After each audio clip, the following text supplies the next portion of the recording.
Hello friends, very good morning to all of you. स्वागत है आप सब लोगों का आज की क्लास में। ये प्रैक्टिस सेट करा रहा है। ये सवाल नंबर इस सीरीज का कौन सा है? 22वां है।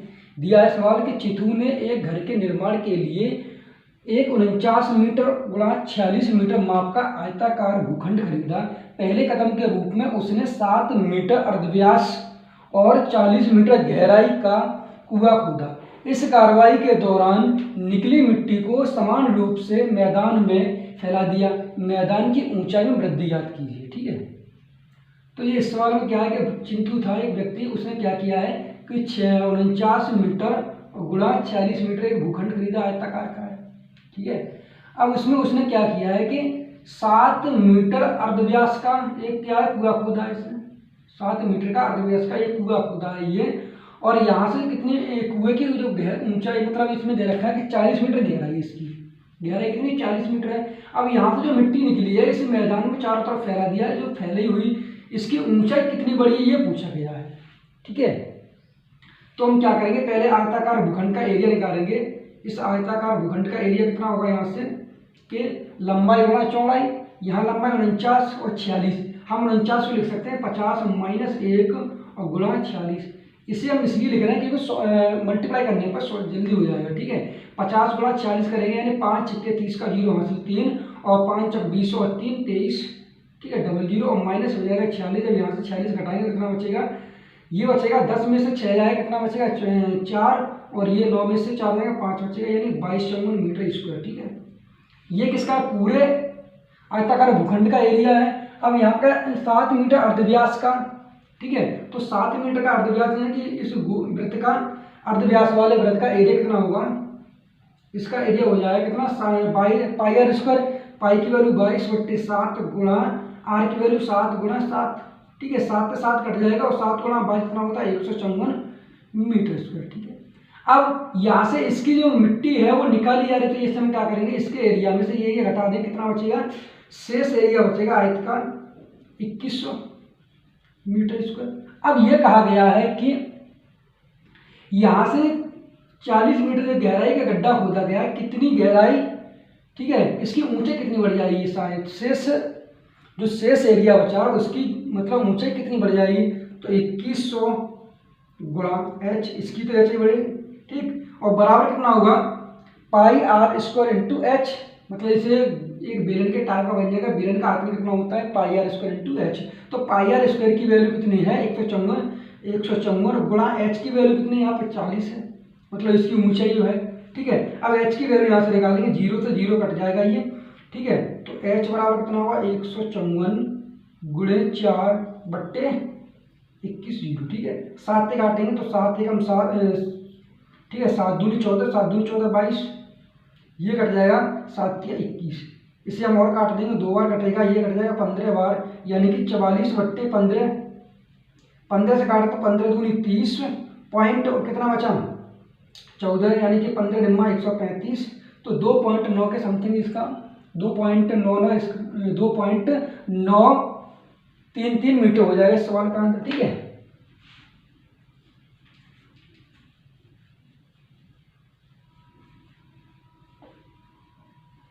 अगला सवाल दिया है कि एक छात्रावास में 50 विद्यार्थी हैं।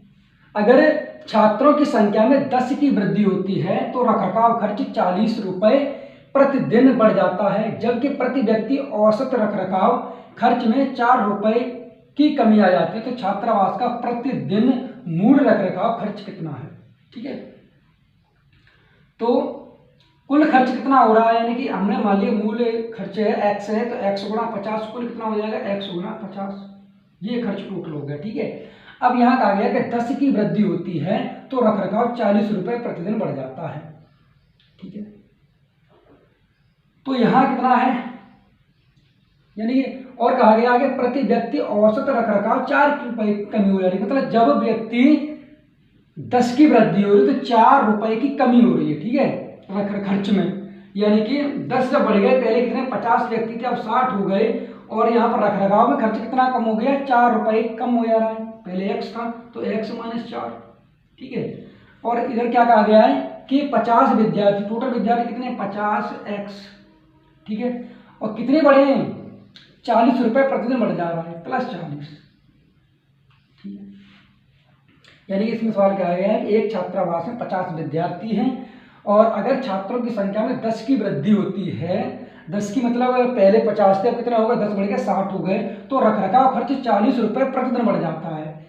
ठीक है, और यहाँ कहा गया प्रतिदिन बढ़ जाता है, जबकि प्रति व्यक्ति औसत रखरखाव 4 रुपये की कमी हो जाती है। औसत कितना हो रहा है, 4 रुपये की कमी हो रही है, और बढ़ कितना रही, 50, 40 बढ़ रहा है। ठीक है, अब इसे सॉल्व कर लेंगे, यहाँ से x की वैल्यू निकालेंगे, तो 60x और माइनस चौक 24, ठीक है, बराबर कितना होगा, 50x और प्लस 40। ठीक है, अब 50 से पहले घटा दें, कितना बचेगा, 10x, और ये उधर जुड़ जाए, कितना होगा, 228। तो यहाँ से x की वैल्यू आ जाएगी कितनी, 28। x की वैल्यू उठा के यहाँ रख देंगे, तो यहाँ कितना होगा, 28 गुणे 50, तो 50 से 0 और 5 8, 40 का 0 यहाँ से 4 और 5 10 और 4 14। ठीक है, यानी कि 1400 रुपये हो जाएगा, बी ऑप्शन। ठीक,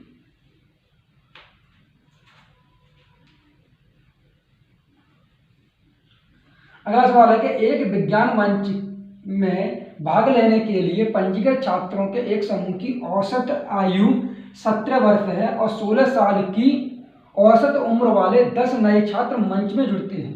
ठीक है, 10 छात्र जो है नए मंच से जुड़ते हैं, जिसकी वजह से सभी छात्रों की औसतन उम्र 16.5 साल में परिवर्तित हो जाती है। ठीक है, छात्रों की प्रारंभिक संख्या ज्ञात करें और जिन्होंने मंच के लिए पंजीकृत किया था। ठीक है, तो इस सवाल को हम क्या करेंगे, रेशियो से कर लेंगे। ठीक है, यानी कि 17 वर्ष थे, समूह की औसत आयु 17 वर्ष थी और 16 साल की औसत उम्र वाले 10 नए छात्र होंगे, मतलब 16 साल वाले। ठीक है, और परिवर्तित कितने हुए, 16.5। ठीक है, अब इसमें से जब घटाएंगे, यहाँ से कितना 0.5 बचेगा, और इसमें से यहाँ घटाएंगे 17 16.5 तो कितना 0.5, यहाँ से रेशियो निकालने कितना आएगा, 1:1। यहाँ पर क्या है कि 10 की वृद्धि हुई है, मतलब 10 नए छात्र जब बढ़े हैं तो 1 की वैल्यू कितनी हुई, 10 हुई। अब पूछा यह गया कि प्रारंभ में पंजीकरण कितना किया था, 1 की वैल्यू 10 है, तो यहाँ 1 की वैल्यू कितना होगी, 10 हो जाएगी। तो इस बार का आंसर कितना हो जाएगा, 10, यानी कि डी ऑप्शन। ठीक है,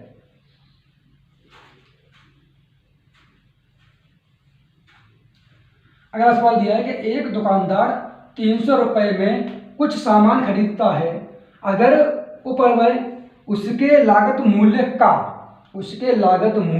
का शब्द जुड़ा यहाँ पर 20% है, तो 30% लाभ कमाने के लिए उसने किस कीमत पर बेचा। ठीक है, तो एक दुकानदार 300 रुपये है और 300 रुपये का 20%, 300 रुपये का 20%, तो 1/5 और 5 × 30 यानी कि 60। पहले 300 था, अब प्लस 60 हुआ, कितना होगा, 360।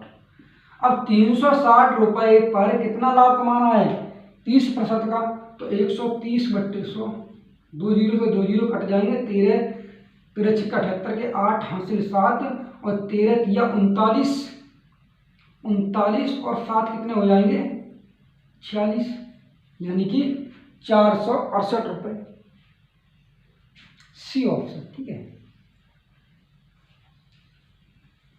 अगला सवाल दिया है कि 4800 रुपये का 16 सही 2/3% का 0.25% का मान ज्ञात करें। ठीक है, यहाँ दिया 4800 का रुपये का 16 सही 2/3, 16 दिया 48, 48 हो तो 50, 50/3 और परसेंट हटाएंगे तो 50/100, तो कितना आ जाएगा, 1/6। 25% का मतलब कितना होता है, 1/4। यहाँ पॉइंट के बाद 2 जीरो, तो 4 के नीचे कितना, 2 जीरो बढ़ जाएंगे, कितना होगा, 1/400। ठीक है, तो ये कट गए यहाँ पे। ठीक, और 4 × 24 यानी 6 से काटेंगे, 6 से काटेंगे तो 6 × 8 = 48 और 4 से काटेंगे 4 2, तो इससे बार का आंसर कितना आ जाएगा, 2 रुपये। ठीक है, अगला सवाल दिया है कि 0.9 और दिया है 0.48, आगे दिया है कितना, 0.525। ठीक है, अब इनका HCF पूछा गया है, मतलब महत्तम समापवर्तक। ठीक है, हम क्या करेंगे, यहाँ से कि इन पॉइंट को हटा देंगे, ठीक है। ये पॉइंट हट रहा है, ठीक है। तो यहाँ पे हम क्या करेंगे, पॉइंट हटाएंगे तो एक नीचे 10 होता है, यहाँ जब हटाएंगे तो 100 हो रहा है, यहाँ जब हटाएंगे कितना हो रहा है, 1000 हो रहा है। अब नीचे वाली संख्या को क्या करना, बराबर कर लेंगे। तो हम क्या करेंगे, यहाँ पर 2 जीरो बड़ा गुणा कर लेंगे, ये यहाँ पे 1 का कर लेंगे, ठीक है। अब ये संख्या बराबर हो गई, ठीक। अब 900 और 480 और कितने 525 इनके फैक्टर निकाल लेंगे, ठीक है। अब इनका फैक्टर करेंगे तो 900 गुणा कितना है, लिख सकते हैं कि 9 गुणा 100, 9 कितना होगा 3 गुणा 3 और 100 होता है 5, ठीक है। 100 कितना होता है 2 गुणा 2 और 5 गुणा 5, ठीक है। तो हम इसे कैसे लिखेंगे, 2 गुणा 2 और 3 गुणे 3 और 5 गुणे 5, ठीक है। और 480, ठीक है, यानी कि ये लिख सकते हैं 48 गुणा 10 और 10 को लिखेंगे कितना 2 गुणा 5। 48 को क्या लिख सकते हैं हम कि 16 दिया होते हैं 48, तो हम 2 को लिखेंगे 2 गुणा 2 गुणा 2, 2 दूनी 4 दूनी 8 दूनी 16 और 2 ये हैं, ठीक। और 3 गुणा 5, ठीक है। तो इसे लिखेंगे 2 गुणा 2 गुणा 2 गुणा 2 गुणा 2, 1 2 3 4 5, 1 2 3 4 5 और गुणा 3 गुणा 3, 3 गुणा 5, ठीक है। अब इसके फैक्टर बनाएंगे 525 के, ठीक। तो 5 से काटेंगे, 5 एकम 5 और 5 पचम 25, फिर 5 से काटेंगे तो 5 एकम 5 दूनी 10 5, ठीक है। यानी कि 5 गुणा 5 और 7 3 गुणा 7, 7 21, तो 3 गुणे 5 गुणे 5 गुणे 7। अब यहाँ से HCF जो लेंगे इनका HCF, तो क्या होगा कि यहाँ पर जो संख्या मिलती है उसे लेते, ठीक है। अब यहाँ 2 2 है, यहाँ नहीं मिल रहा कोई, ठीक है। यहाँ 3 एक बार है, यहाँ भी 3 एक बार है, यहाँ 3 एक बार है, तो यहाँ 2 बार था, तो यहाँ से 3 ले लिया जाएगा। इसमें क्या है 5 यहाँ है और 5 इसमें भी, 5 इसमें भी, इसको 5 ले लेंगे, ठीक है। तो यहाँ पर हो जाएगा कितना 15, तो 5 15 और बट्टे सबका कितना है 1000। 5 से काटे तो 5 किया 15, यहाँ 5 से काटेंगे तो 5 दूनी 10, तो 3/2 से। इस सवाल का आंसर हो जाएगा 3/2 से, यानी कि सी ऑप्शन, ठीक है।